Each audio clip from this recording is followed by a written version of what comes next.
Jadi salawat ini memang Masya Allah. Saya sering mengatakan kepada jamaah semua, siapa yang punya hutang, pengen lunas hutangnya, lalu kemudian saya tawarkan dia dengan sedekah, saya tawarkan dia dengan sholat duha, saya tawarkan dia dengan sholat malam. Ada yang barangkali belum menikah, saya pun menawarkan yang belum menikah, cobalah sedekah, cobalah sholat malam, cobalah kemudian baca Quran. Ada yang belum berangkat ke Baitullah, cobalah dengan bersedekah, cobalah dengan bangun malam, cobalah dengan baca Quran, sholat duha, dan kemudian birrul walidain. Tapi beberapa waktu terakhir ini, alhamdulillah, belum lama di Mampang Perapatan, saya kembali mengajar ketemu dengan bab salawat. Di TPI belum lama ini, saya pun mengajarkan tentang salawat. Karena memang salawat ini juga Masya Allah.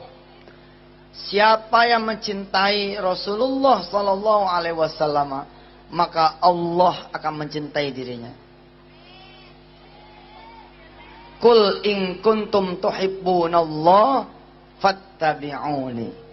Siapa yang mencintai aku, siapa yang pengen mencintai Allah, hendaklah dia kemudian mencintai Rasulullah dengan mengikuti Rasulullah. Saya menjajal keajaiban salawat. Haji Rosehan ya, saya menjajal keajaiban salawat sampai di urusan motor mogok. Coba. Sampai di urusan motor mogok. Ada motor mogok nih. Ada motor mogok. Kalau percaya bahwa salawat bisa begitu besar fadilahnya, maka akan terjadi keajaiban di motor ini. Akan terjadi keajaiban di motor mogok. Jadi begitu motor mogok nih, brum, itu mati. Nggak usah panik. Nggak usah kemudian kita mengeluh. Nggak usah kita kemudian nyari yang lain. Kita cari dulu Allah Subhanahu Wa Taala dan Rasulnya dengan membaca selawat. Kita cari Allah dan syafaat dari Rasulullah dengan membaca selawat. Ada yang kepikir, apakah kira-kira dengan kita baca selawat motor ini akan hidup? Terus gimana caranya? Isi bensin, bawa bengkel. Ya itu mah gak usah baca selawat juga udah bisa ke bengkel. Ada cerita jamaah, subhanallah, saya betul-betul mengagumi salawat ini. Bahwa salawat akan mengundang keajaiban itu, subhanallah. Ada kisah seorang jamaah kemudian berangkat, ya, begitu nih kisahnya, dari Grogol sebut saja begitu, menuju ke Buncit. Sampai di perempatan Mampang Perapatan, motornya mogok, Ji. Motornya mogok, kemudian dengan tenang beliau pinggirkan motornya. Dia pinggirin motornya, dia lepas jaketnya, dia lepas helmnya, kemudian dibaca salawat. Baca salawatnya bukan 1 kali, bukan 10 kali, tapi 100 kali. Allahumma salli ala Sayyidina Muhammad wa ala ali Sayyidina Muhammad. Allahumma salli ala Sayyidina Muhammad wa ala ali Sayyidina Muhammad. Allahumma salli ala Sayyidina Muhammad wa ala ali Sayyidina Muhammad, dan seterusnya. Belum selesai hitungan 100 kali, sudah ada hamba yang Allah utus mendekat kepada motor yang mogok ini, kemudian bertanya, "Hei fulan, motornya kenapa?" "Mogok, Pak." "Ya sudah, pinggirin motornya, sampean ikut sama saya, biar urusannya menjadi urusan orang saya." Saudara-saudara yang dirahmati Allah, sampai seperti itu tuh berurusan dengan salawat. Saya kebetulan membawa santri yang sekaligus juga seorang ustadz di Darul Quran. Beliau alumni dari Kairo. Berangkat ke Kairo modal sholawat. Hidup di Kairo modalnya sholawat. Kalau nggak punya makanan dia pergi ke masjid baca sholawat. Orangnya ada tuh. Yang ada di barisan soft depan namanya Ustadz Syaiful. Beliau bercerita kalau lapar baca sholawat.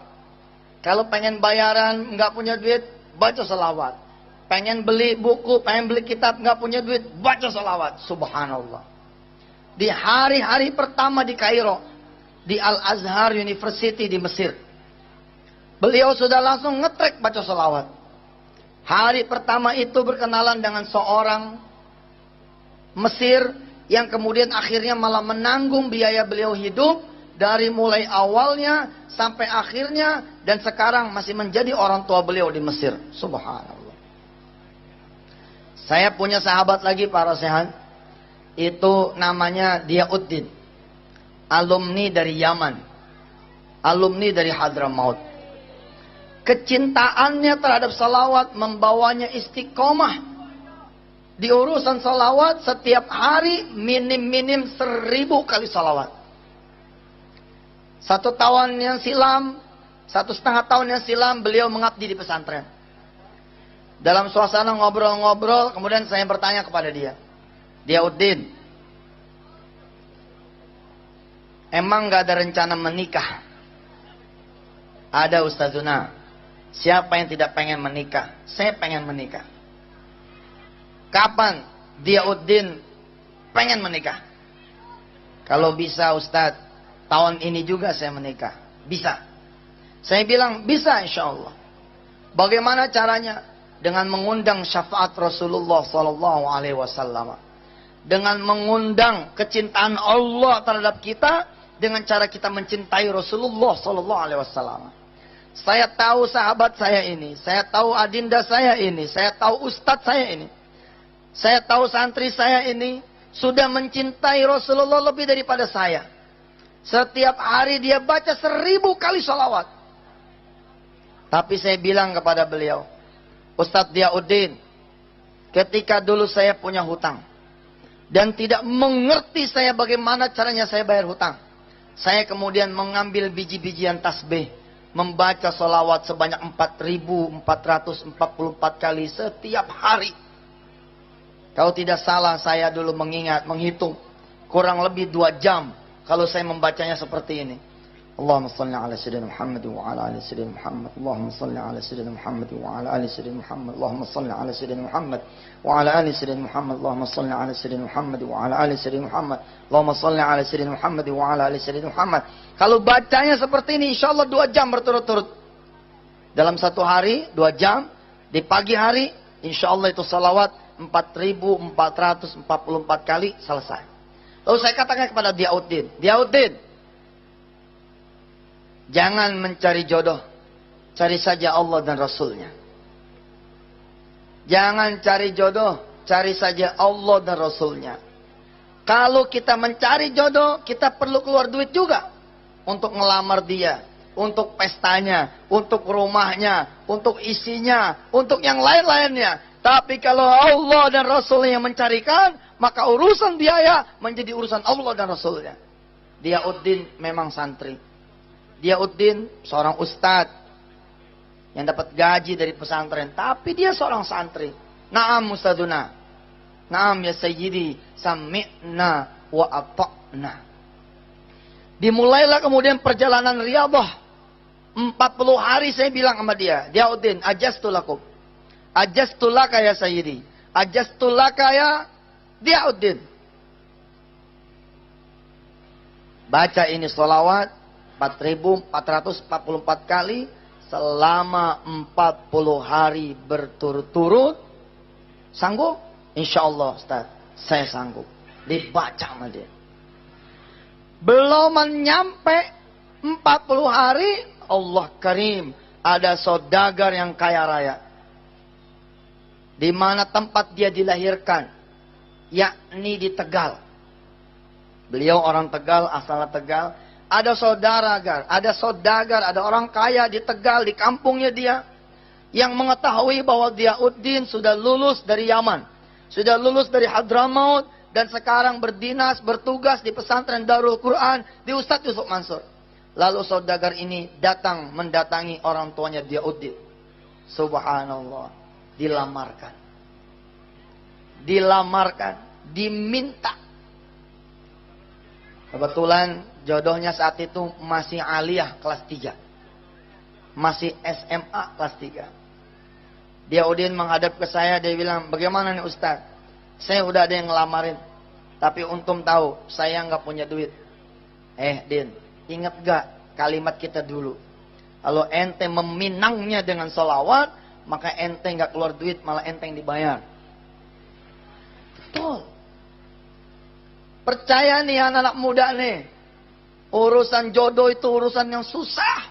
Buktinya banyak perawan tua yang belum berjodoh. Maaf ya. Buktinya banyak perjaka yang kurang apa gantengnya, kurang apa pekerjaannya. Tapi urusan jodoh ini Masya Allah. Min asrarillahi subhanahu wa ta'ala. Diauddin 4.444 kali. Setiap hari 40 hari berturut-turut, subhanallah, dia mendapatkan jodohnya. Dan benar seperti dugaan saya, tidak ada satu kalimat pun dari calon mertuanya yang mengatakan bahwa Diauddin, anak saya cantik sekali. Diauddin, saya dari keluarga terpandang. Diauddin, kami dari keluarga terhormat. Kamu harus bawa lamaran sebesar hakada wa hakada. Sebanyak hakada wa enggak ada itu, enggak ada. Yang ada apa? Pada hari-hari lamaran itu kemudian dijalankan. Saya pun hanya membekali sholat duha bersama para santri.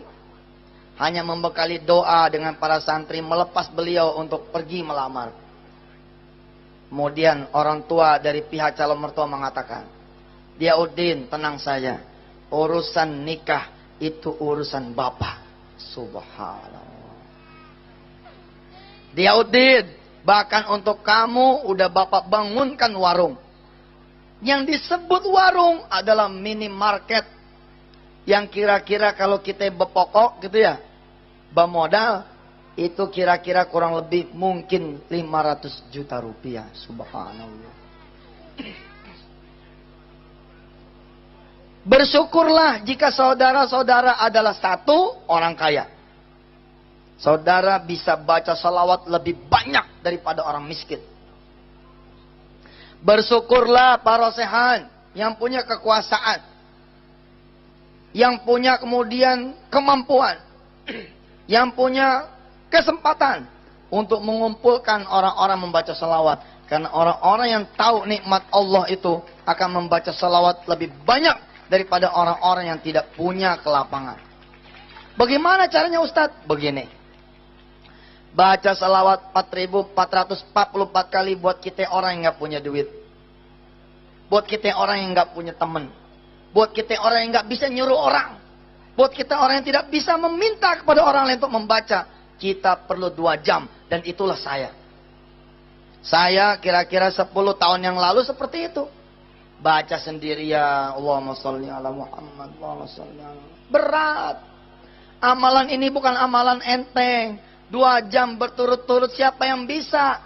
Saya bisa seperti ini dulu. Walamma kuntu fi sijn. Ketika saya dulu ada di penjara. Karena saya ada di penjara, saya nggak punya pekerjaan. Ketika tidak punya pekerjaan, saya bisa membaca salawat 4.444 kali. Tapi ketika saya sudah di luar, apakah saya bisa? Jawabannya belum tentu. Tapi ketika kemudian kita menjadi guru. Anda guru nih misalkan. Ya. Ada murid satu kelas di Ibtidaiyah. Ada murid satu kelas di Sanawiyah. Ada murid satu kelas di Aliyah. 40 orang. Lokalnya ada 10. Ente. 40 satu lokal. Kali 10 400 lokal. Di awal mengajar cukup mengatakan seperti ini. Assalamualaikum warahmatullahi wabarakatuh. Para santri, bapak, para murid-murid bapak yang bapak cintai. Mari Kita awali ta'lim kita pada pagi hari ini belajar bahasa Inggris, belajar komputer, belajar biologi, belajar apa kayak judulnya. Walaupun bukan ngajar bab salawat, katakan kepada murid, mari kita berselawat dulu kepada baginda Rasulullah sallallahu alaihi wasallam. Jangan banyak-banyak, 10 kali saja. Alhamdulillahi Rabbil Alamin.